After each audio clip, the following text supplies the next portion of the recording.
Honestly, leaving Sephora was the best decision I ever made.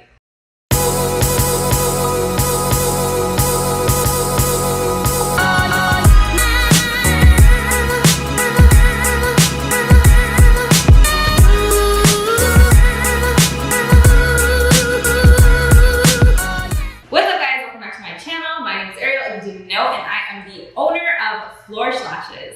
Today I'm going to be talking to you guys all about why I quit Sephora to become a full-time lash tech. Okay, so in my entire 26 years, I have actually had so many jobs. I have had so many different paths I could have gone down, and honestly, I did not know that back then, maybe like 7 years ago, that this is where I would end up. I just want to share this experience with you guys and let you know exactly how you can kind of end up in a totally different direction than where you started. Okay, so back in 2017, I actually got my first job, not my first job, but my first job as a makeup artist in the makeup world, and that was at Sephora.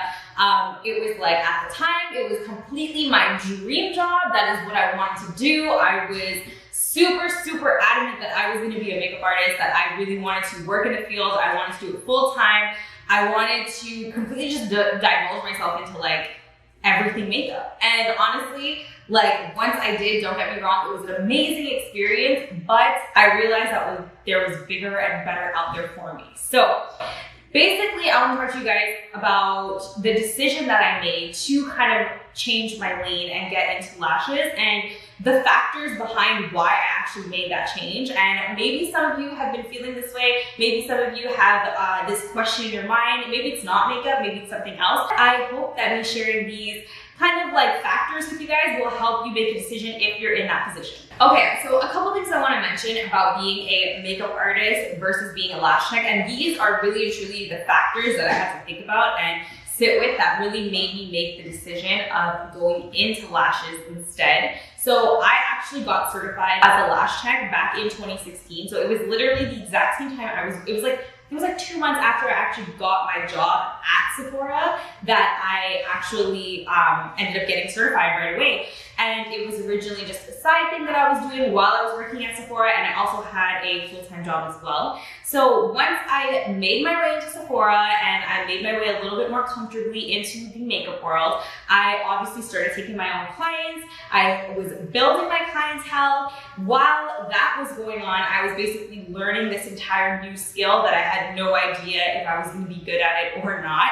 So I was obviously heavily focusing on makeup, and it was something that I was already in, something I was already comfortable with. So I was really doing my best to just grow in that field. Once I started to actually take on some clients, when I became comfortable with doing lash extensions, I had to figure out a way to make everything work. What I was doing was I was doing my makeup clients on the weekend, and then I would take my occasional lash clients during the week. Things that kind of progressed and things that I found were a little bit challenging for me, or not even challenging, just more so like things that are worth talking about. First thing I want to talk about is the fact that when I was doing makeup is a great side job, especially for me. I'm not bashing makeup artists in any way. I have some really great friends that are makeup artists. What I'm saying is that this is just like my scenario, my situation, and how I made my way into the lash world. First off, I do want to say, like, being a makeup artist and the clientele that I was getting, it was way more of an occasional thing. It was way more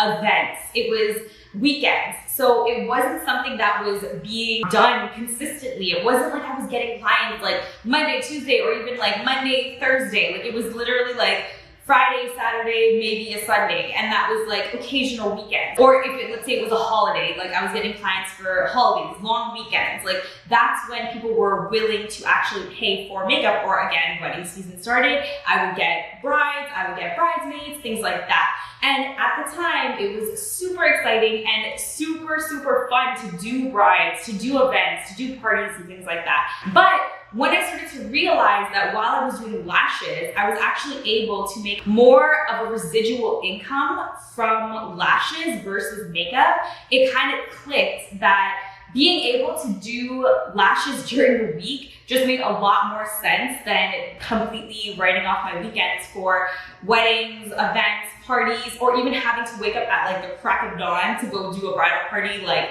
50 minutes away and then come home and have to sleep for the rest of the day because you're just exhausted. And it does happen, and it's a part of the business, and don't get me wrong, I don't regret it, but again, these are just the facts. Speaking about residual income and all that good stuff, the reason that it actually makes so much more sense when it comes to lashing is because you actually earn yourself a stable position.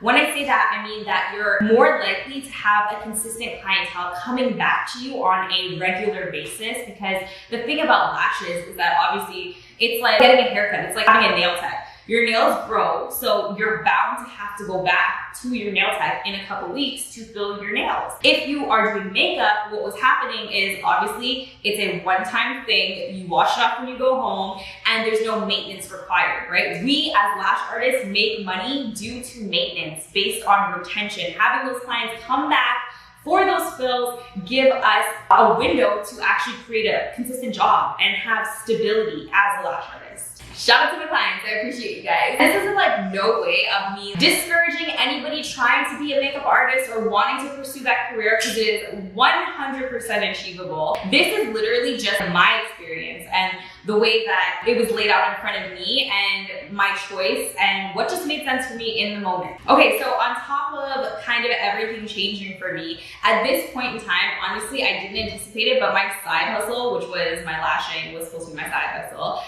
It just kind of took off and it just started to grow, and with it growing, I was getting more lash clients and my makeup clients started to reduce just because I was kind of leveling off, and then I was kind of like, maybe it's time to kind of reduce the amount of makeup clients I'm getting to be able to grow a little more with lashing. At this point, I didn't really think that I was gonna give up doing makeup. I just felt like in that moment, it just made sense for me to pursue lashing a little more frequently. So because I was actually pursuing more lash clients, I was taking more people during the week and the evenings versus the weekend. So I was able to kind of free up my weekends a little bit. So obviously I was growing in that sense, but I wasn't growing enough to say that I was able to like quit my full-time job. That was not it. Like I had to make sure that I had something stable because I was still learning with lashes. And honestly, it was a huge risk for me to stop taking my makeup clients, because at the same time, I was only like a year into doing makeup not full-time, but like on my own. And I was at the point where I was growing and I was getting the clientele and I was getting referrals, and people were coming back to me who I had seen maybe months prior. And at this point, I had to start telling people that I wasn't taking makeup clients anymore. And that was a big risk on my end, because I didn't know how well I was actually going to do with lashes, because I was still learning and it was still a process. And this is something that I don't regret, obviously, but it was now thinking back on it, like it was definitely a decision I had to make, and I kind of had to make it quick because I just wasn't able to do everything at the same time. So in terms of like a timeline here, I mean, if you guys have seen my videos before, I do talk about the fact that I took a year off from lashing, and I definitely did. And everything that I'm referring to here is when I came back to lashing. So I actually got certified while I was working at Sephora, but then I ended up taking the year off and coming back to lashes a year later. So let's say this is like 2017 now, and I actually left Sephora in 2017, and I started just pursuing my own makeup artist career by, taking on clients of my own, referrals from Sephora. I was just getting people all around, and then I was also just building my lash clientele at the same time. Fast forward, 2018 is when I actually started reducing the amount of makeup clients I was getting and started to increase my lash clients. I started to kind of take it a little bit more seriously at this point. And then fast forward again to like 2019, and 2019 is actually when I quit my full-time job, and I was just 100% all into lashing, just lashing full-time, and I was taking 0 makeup clients at this point. And I actually haven't really taken anybody since then. So, I mean, obviously COVID was a factor and everything, but at the same time, I had people that reached out to me and I said, like, I'm just no longer taking makeup clients anymore, and I'm just full-time lashing, and that is just what I'm known for now. So something that I do want to mention is that one of the major factors for me, obviously residual income was a big one, weekends was a big one, the control I had in terms of my own schedule was a big one, but something else was the pressure that you get from being a makeup artist versus being a lash artist. The thing about being a makeup artist is, like I said, a lot of the time it's event-based. It's people's birthdays, people's weddings, when you do brides, when you do bridal parties, when you even just do guests attending weddings.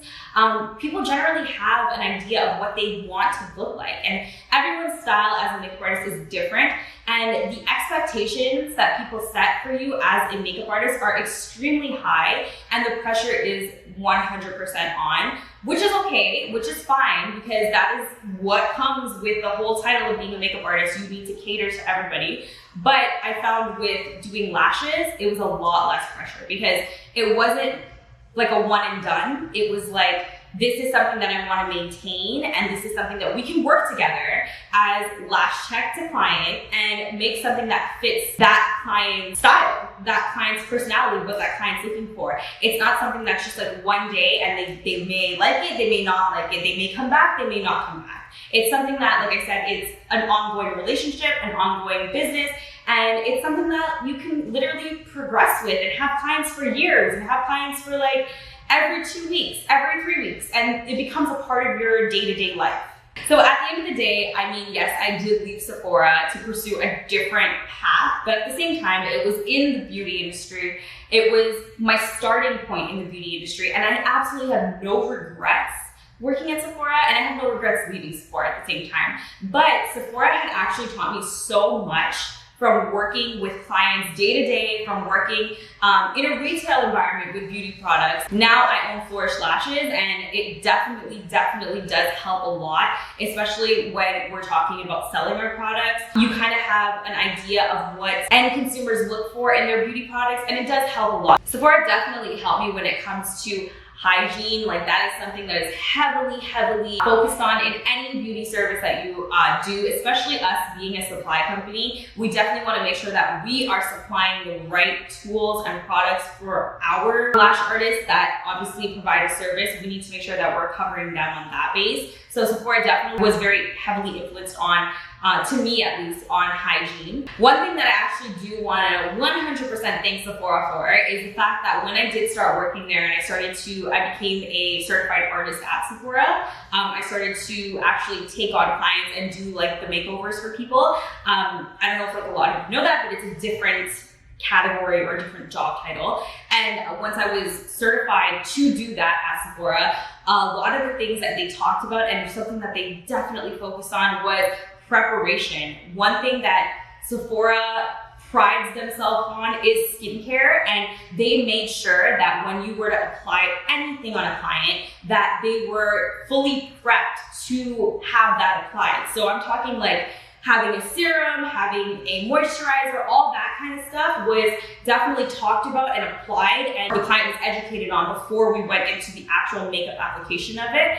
And that's something that actually can be transitioned into lashes as well. Our preparation is extremely important and definitely impacts the retention, definitely impacts the look, and the entire service, really and truly. So I think that was something that definitely helped me transition into lashes, was prep. I focused on it a lot, and I think that's what made my retention so good.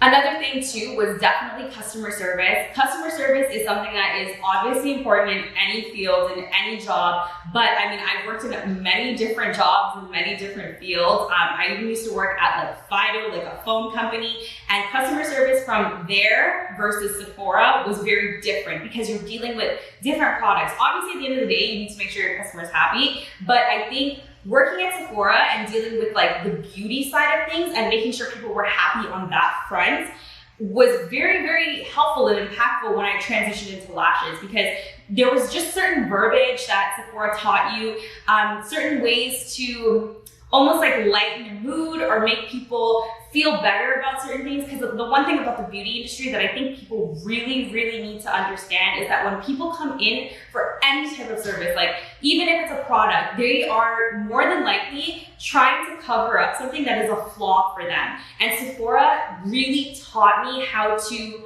make that person feel better or make them feel confident and make them feel like they didn't have to mask that flaw, but there's something that we can do to make you feel better leaving. And that's something that definitely helps in lashes, because a lot of the times that's what people do. They want to enhance something, or they're insecure about something, and then lashes just makes them feel better. So it literally is the same thing on a different level of just in terms of like the service itself, but same idea. So along with that, in terms of talking about people's flaws and things that they were very insecure about, that's when Sephora definitely taught you how to do proper consultations and speak to people well. And that's something that also translates into lashes. We need to do consultations as lash artists. It's something that I talk about a lot, and I definitely want people to do that more and more. And that, having that background of knowing how to do a consultation in the beauty industry, it kind of came naturally when I moved into lashes, because I already knew that service and I knew that how that should go and that conversation should go. So